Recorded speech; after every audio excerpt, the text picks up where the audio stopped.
येऊ शकतो, 10 लाख 20 लाख 30 लाख आदिवासींपर्यंत पोहोचणं.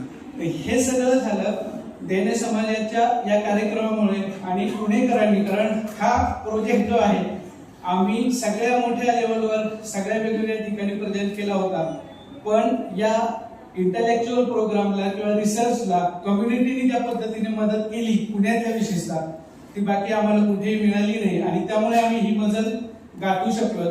परवाचा एक शेवटचा अनुभव सांगतो आणि थांबतो.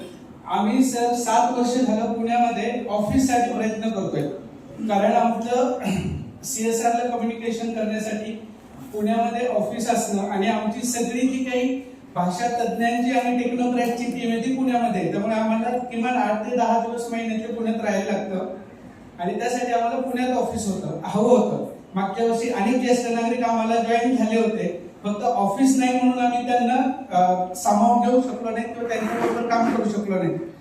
अतिशय 2 दिवसापूर्वी डॉक्टर प्रकाश शेठ सर आणि मागे प्रतिभा आत्या यांच्या मदतीने आम्हाला कुठलंही भाडं न भरता ऑफिस 2 मजली ऑफिस आम्हाला मिळत आहे. आणि आमची अटच पहिली होती की आमच्याकडे भाडं द्यायला पैसे नाही तरी आम्हाला ऑफिस पाहिजे, तर ते आम्हाला मिळालं. हे सगळं श्रेय याचं विनाताई त्यांच्या श्रमाला, त्यांच्या कामाला, देणे समाजाचा जो काही मोठा विस्तारलेला परिवार आहे त्या सगळ्या परिवाराला आहे असं मी समजतो.